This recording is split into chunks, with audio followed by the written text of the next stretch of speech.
Yo, welcome to the Smash Pod, everyone. Brought to you by SmashUp Fantasy Sports, the only next-gen fantasy sports game that lets you choose your players, select your Smash cards, and then dominate your opponents. I'm your host, as always. I'm Chef, here with my co-host, the Hawk. And we also have a special guest with us today, the winner of Week 3's weekly Fantasy Frenzy Tournament. We've got Lawrence Byon. He's here to talk a little Smash Up with us and what his amazing lineup building skills are like. Obviously, he took the crown over, I think, 1,000 different entries. Really, really tough to do. So we're going to talk through some of his lineup building skills and how we thought about which players, which matchups to approach for Week 3, and then what his thoughts are for Week 4. So maybe we can learn some things from him. But let's check in on the boys here. Hawk, how's it going out there, man? How are you doing? Good, man. And sunny Temecula. I have not going to do any wine tasting yet, but I'm in wine country, so gonna have to at some point here. You seem a little drunk. Are you sure you didn't do any tasting yet? That's just my personality. Yeah, no, that's lack cool. thereof, whatever you want to say.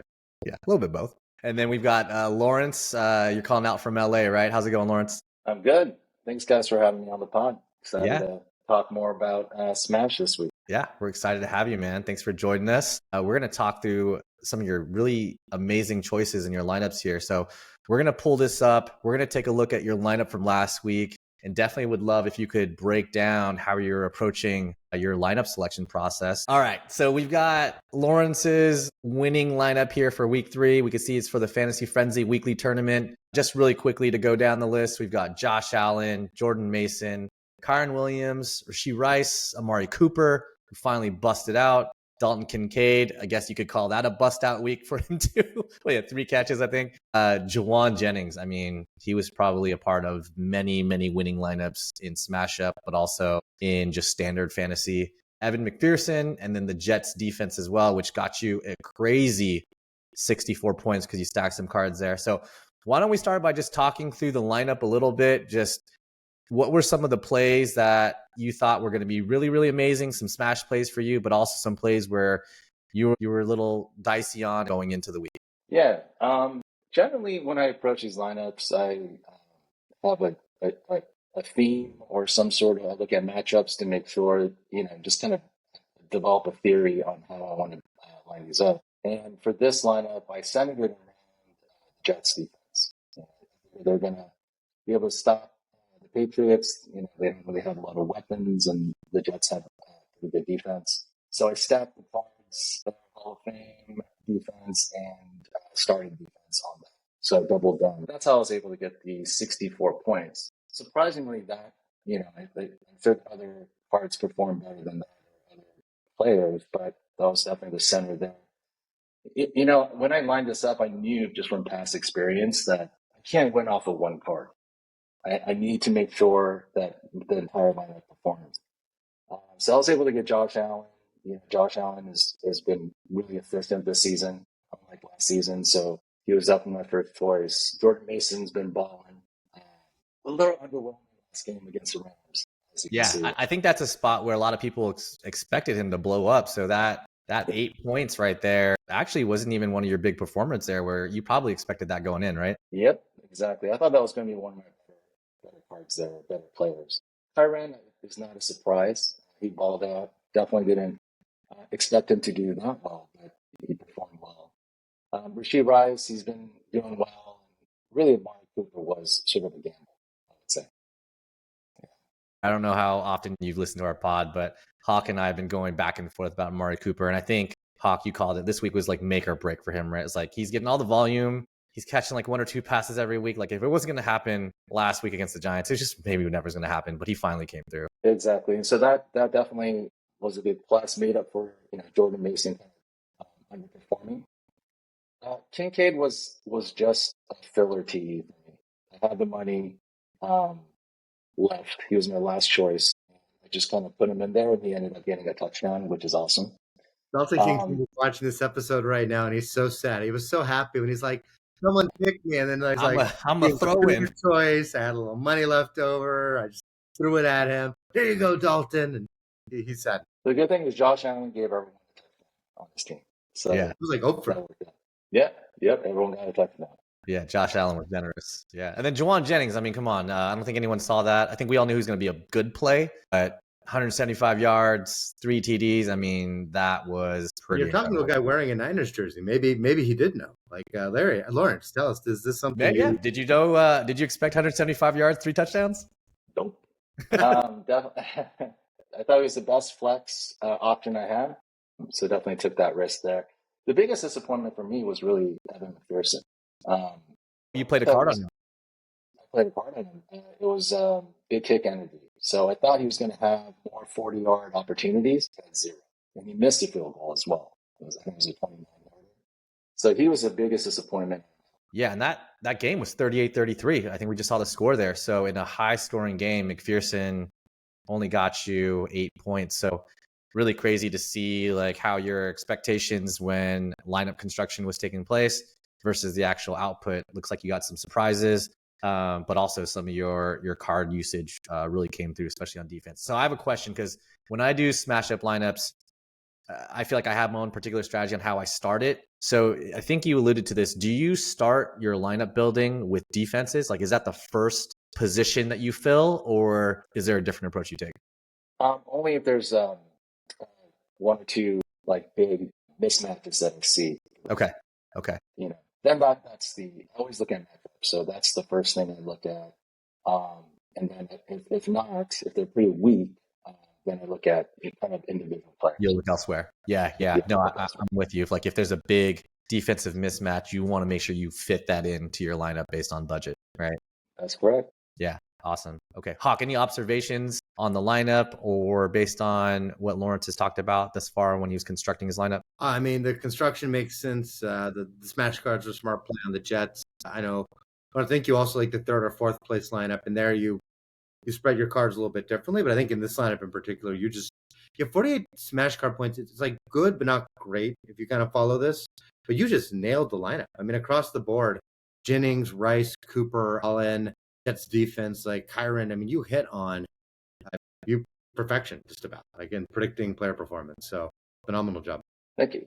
Yeah, really great job. That just goes to show if you nail the lineup and you don't completely whiff on the cards, you can win. Or if you just hit a couple, but really, really nail the cards correctly, you can win. So there's a lot of different ways you can get into the top 3 here. But he's a Niners fan, so I'm not surprised that he'd be highly intelligent. And Have good taste.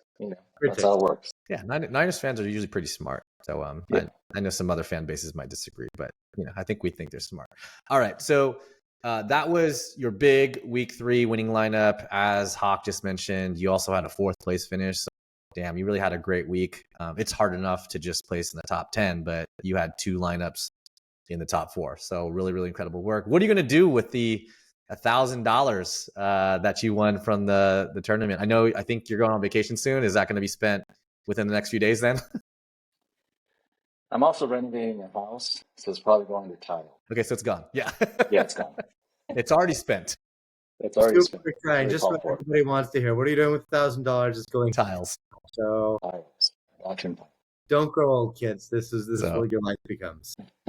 Yeah, I mean, what an exciting way to spend some winnings. That just means that you have a ton of tournaments more to win to pay for more tiles. So thank you, Jets. I appreciate the money. There you go. Imagine Lawrence's wife sitting there saying, "You need to keep playing SmashUp until we can get you better win week 4." Yeah, she gave me a high five after I won, so I think that's encouragement enough. Well, hey, so since you won the week 3 tournament, this gets you into the end of season tournament of champions. So with that invite, you get to play in the season ending tournament that we're going to have here on SmashUp, and you're going to have the opportunity to win an even bigger prize. Hawk, do we have a confirmation on the top prize for the end of season tournament? We don't have the exact distribution. We know it's going to be $10,000 in total prizes. So top prize I'll get you a lot of tiles. $1,000. So yeah. Wow, that's amazing. So you have an invite into there, Lawrence, that's already booked. So you obviously can win a bunch more tournaments throughout the rest of the season, but you also have an invite into that tourney. So that's going to be amazing.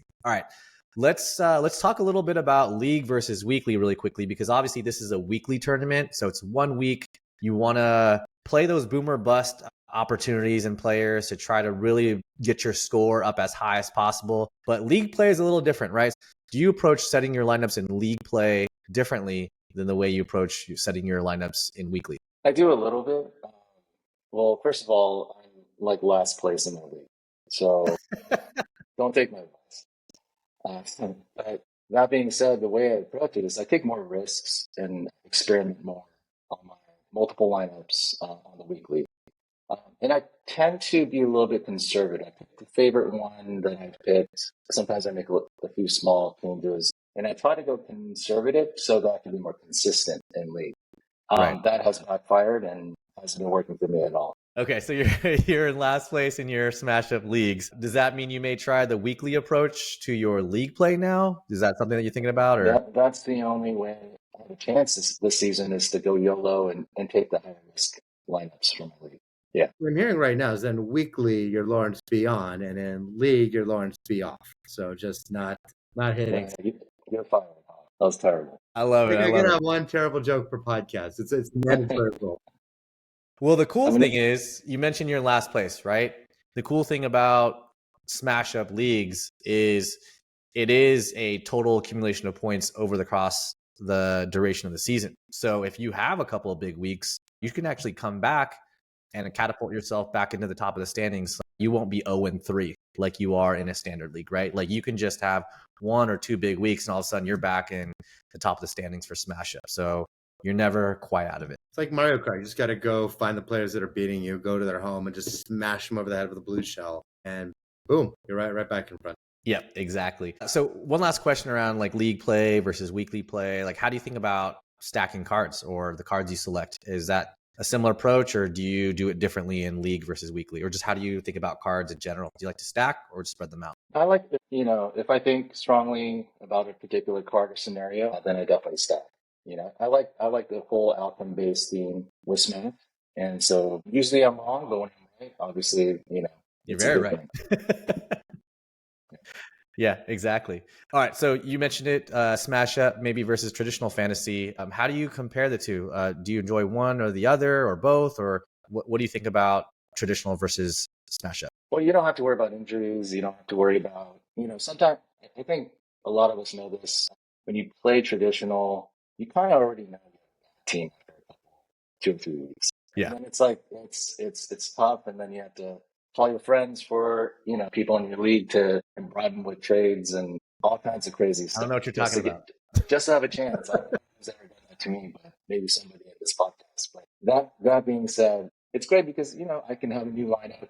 There's no it's my own draft. I just have a budget, and I can experiment with multiple strategies and multiple lineups every single week. So that's why I like it. It makes total sense. I mean, in my leagues, if I have a bad team, so by week 3, and then for the next 14 weeks, I have to listen to Ming say really mean things. He texts me just very angry, mean things like 2 a.m. Usually Ming will definitely offer a trade. It's like 1 a.m. At that time of night, there's only one thing on my mind. It's football players.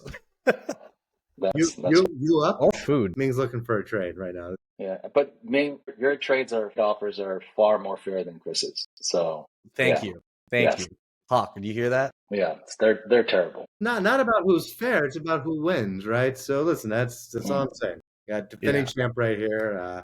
I'll keep making my terrible trade offers. I want to. Damn, just got put on blast. I will say, we were just talking about it. Like when you have a bad team or bad injury luck and it's week 4 and you're like, okay, this team is just doomed to be in last place. Like there is not a worse feeling from a fantasy perspective. Like you just got to write out 12 more weeks of just losing, if you even go back to your app at all to look at how that team is doing, right? And so the cool thing about SmashUp is it's week to week, or like we said, in league play, you can play and you can come back, or we're going to have some very shortened and condensed leagues that we're going to be launching as well. So I think we're going to call them lightning leagues. So that's something that you can play if, in traditional fantasy, your team is just, like we said, terrible, or you have CMC and Debo and AJ Brown and all these other guys on some of my teams right now. So clearly, crying in the middle been hit by an injury bug. It was very relating to it. Exactly. One last thing about maybe the platform itself. Is there anything in particular, Lawrence, that like you think is really cool about SmashUp that for those maybe who haven't played yet or just starting to dip their toes that you like to mention to them? Yeah, it's the cards. I think, and you guys are doing a great job of releasing new cards and kind of changing things up, which is, adding that kind of layer. It's not just picking your favorite players or your best players and building a lineup. It's really about amplifying and emphasizing specific outcomes, right? So, if I think this is going to happen, or that's going to happen, double or triple down on it, I can do that with SmashUp, and that's my favorite part. Yeah, awesome. And I know people are really into props and things like that right now, and so there's an element of selecting props and trying to see if you can hit on those that the cards kind of impart on the game itself, which adds an interesting layer to the game. So we think it's a really cool evolution of it. So glad that you called that out. All right, so we like to do a segment here called Smash or Pass, where we're going to throw out a player and his matchup, and you're going to tell us if you think it's a smash play or if you're going to pass on it. Clearly, Lawrence, you've got the magic touch. You know who to pass on and who to smash. I don't want to know who you smashed, but you can tell us which players that you'd like to smash from the matchups that we're about to share with you. All right, so we have a few. Are you ready to dive in? We're going to do this kind of lightning round. Let's do it. Okay. All right. And then Chris, if you disagree, you can jump in too. You good with that? You know me, I won't be quiet. Yeah. Even if I should be. We can't shut you up. All right, here we go. So first up, we got Mari Cooper, smash or pass versus the Raiders. Smash. Okay. This is your special, Hawk. You like that? You like smashing Mari Cooper versus the Raiders? Man, I still don't love Deshaun Watson. I still wish he was playing a little better, but I mean, Cooper got 12 targets again last game, and I think that at least he's a little more accurate. Raiders can't defend much. I mean, Andy Dalton in Carolina just hung like 30-something points on him, so I'm going to smash as well. Smashing that one. Okay, I agree. I like that. I like that play versus Raiders this week. All right, this is someone that was just amazing last week. Jawan Jennings versus New England. Smash or pass? Is this fool's gold? Definitely a smash. Definite smash. Hawk, what do you think? Yeah, there's no other weapons out there right now, so I'm going to keep smashing that as well. And New England, their defense is actually a little friskier than their offense. Yeah. Lawrence was generous when he said they don't have many weapons. Somehow that's generous, but defensively a little better. But I still think Jennings is going to get a lot of targets. And after the way he played, some of those catches he's making last week, it wasn't just like he was open. It's like the defender fell down. He was making like Randy Moss-like plays. So you got to give him that. He's hot right now. So, yeah, definitely a lot of momentum there as well. Yeah, I mean, Jawan, I agree with you guys, like 100% smash. He'll probably be in tons of lineups this week after that performance. I think some people will try to chase that. So we'll see what happens. But he looks really good. And actually, for non-Niners fans, he's actually been trending upwards since game one. I mean, he's been really solid. He just wasn't the focal point of the offense, but he will have to be while Debo and Kittle are out. Okay, next up, smash or pass, Lamar Jackson versus Buffalo. This should be a super juicy matchup. So, Lawrence, what do you think? Smash or pass? I don't know. This one's tough. I'm going to pass on this one. Okay. Buffalo's been looking real good. You're going to pass on Buffalo? That's correct. Okay. Hawk. I'm going to keep smashing. Now, Lawrence is playing better than me, so maybe he's right. You know, Lamar Jackson can do it with his legs too. So even if he has a little bit of a substandard passing game, there's a good chance he can get you an extra 4 to 10 points rushing. I think he'll step up. I think it's a big game. Buffalo's defense is good, but they're not great. I think that the Jacksonville just made them look fantastic, which they're doing to a lot of teams. So I'm gonna smash this. Yeah, I love the smash here with Lamar Jackson. I feel like Buffalo's the better team right now. I feel like it's going to be close. And I feel like Lamar Jackson is going to have to try to put things on his shoulders at the end of a game, which means a lot of passing or a lot of running when all the receivers and playmakers are being guarded. And he's going to get some, not garbage time, but some late end of game stats. So we'll see there. It's going to be a tough one. It's going to be a great one to watch, though. So I'm just curious to see how that one plays out. Maybe a quick bonus for you then. If there's going to be all that extra passing, which receiver are you smashing? Is it Andrews, Likely, Flowers, Bateman? Who do you think is throwing Lawrence, I'll let you go first. No, Zay hasn't been doing it for me, so I'm not sure. I'll pass this to Hawk. It's a tough one. Like they spread it around. We're talking about this the other day. How Andrews was getting 30% target share of this low volume from Jackson back in 2021. Now it's like 9% this year, but it's not the closest to Zay. I think Zay's gotten the most targets. If I have to pick one, I'm picking him. But I don't know that there's a single player that I love in that offense other than Lamar and Henry in the right matchup. Right, same. Yeah, I think it'd have to be Zay if anything, but this also could be a likely game. So we'll see. It's a carousel of pass catchers out there. Or unlikely. Yeah, unlikely that it's likely. Well, he's stealing my jokes now. He's got. I got to tell a Chris joke. That was better than Chris's jokes usually. So, all right, Jerome Ford versus the Raiders. This is just kind of a gross one, but sometimes you just got to pick between nasty and messy. Smash or pass? Probably smash, like a RB2 in my lineup. Okay. I mean, Chuba just ran all over the Raiders, right? So maybe Jerome Ford has a day, and he had He had big volume the previous week. What about you, Hawk? Well, I'm gonna take a page out of Ming's book. Plenty of times at a bar, 1:30 a.m. in our 20s, where he was choosing between nasty and ugly, and he chose both. So I'm gonna smash like Ming and say we take the nasty, we take the ugly, and if Chuba can run on the Raiders, I think that the Ford can as well. Well, you know a lot of the girls, so you've just personally offended some of those people who you might be friends with. Yeah, they watch the pod. These were not the wonderful women who you okay. in the mama. These were Backpedaling 1:30 a.m. Choosing between them and going outside and getting like the bacon wrapped hot dog off the street in Hollywood. Hey, sometimes those bacon wrap hot dogs were damn good. All right, so not a bad choice at all. Those were the better decisions, if I'm being honest. But should have made those decisions. We're young. All right. Next up, we've got someone who's a riser on a lot of lists right now because of his breakout performance this past Monday. But Terry McLaurin versus Arizona, there's shootout potential there. Jaden Daniels looks great. They seem to have a little bit of connection with some downfield shots. Smash or pass? Terry McLaurin versus Arizona. Lawrence, on you. I'm going to pass for this week. Okay. Lawrence pass. Any particular reason? He just had a good week.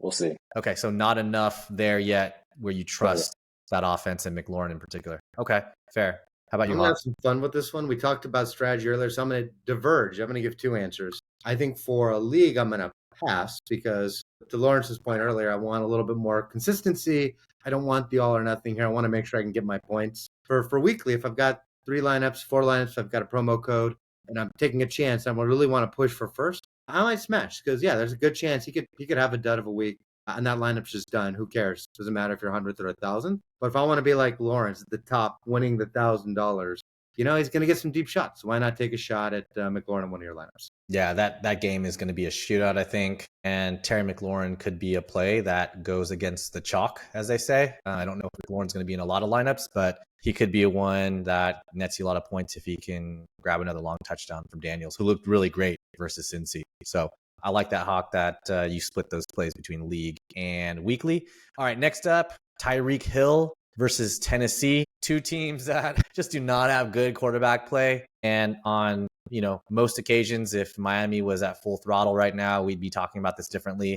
But they've got either Skylar Thompson, Tim Boyle, or Snoop Huntley back there. Are you smashing Tyreek Hill versus Tennessee, Lawrence? Way past. Okay, just hands off of Tyreek right now. Yeah, I mean, he's too expensive for the opportunity or for who the situation he's in. So definitely pass. He doesn't have a good QB to actually throw it to him, so he's not going to be able to do what he does. Those quarterback names, they sound like they're members of like a 90s ska band. What was it? Snoop Huntley, Tim Boyle, and Sky Thompson, like that.